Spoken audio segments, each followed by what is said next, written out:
Hi there, it's Wes, Customer Success Manager at McGraw Hill. Hope you are doing okay.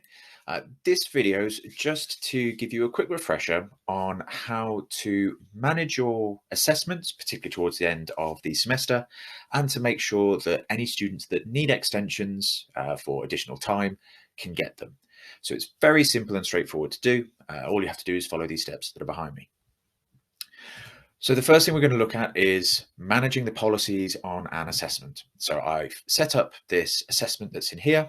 I've called it practice for now, but this can be used as a live assessment. So we can see here that I've got 10 out of 41 possible questions that are in here, but I want to make sure that the way that students are accessing this fits in properly. So I can now go to review the policies that are set up in here.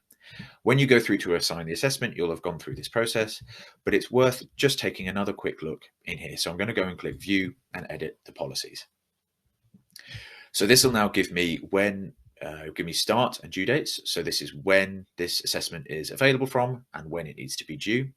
You can also change whether or not students are submitting, whether or not the assessment automatically submits on the due date, or if you want to accept late submissions as well.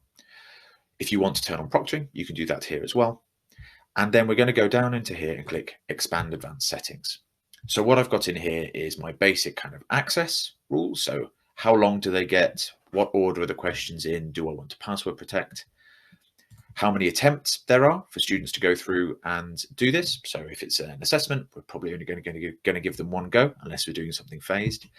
And you can go through and change the tolerances, what resources they get, and critically the feedback. Now, I would recommend if you're doing summative assessment using Connect that you add in a small level of delay into here until they get the feedback. And you can also go and change what sort of feedback the student's going to get. So if they're getting the full scores, the full feedback and feedback with solutions, you can go and select that in there. It's pretty straightforward to go through and work. And if you do have any questions about it, do let us know. But what I wanted to show you, the next part is how do I then go and manage my extensions for students who need them. So to add extensions for a student on a specific assignment, all you need to do is go and find the assignment that you're getting the students to do. Go up to this this drop-down box on the right-hand side, and then go down to Manage Extensions. Now you can see here, I've got the students who are in here. I can click onto a specific student and I can change either the start date, the due date, the time limit, and the number of attempts that they have. Now, please be aware when you put an extension onto here, this is just for this assessment. And if you have a very time sensitive exam, say you're only giving it open for 2 hours, if the extension duration goes past the due date for it, the student won't automatically get that extra time. So if you need them to have 3 hours in a 2-hour window, you need to change their due date and time to reflect that as well. If you just change the time limit, it won't allow them to submit past the due date and they will get cut off.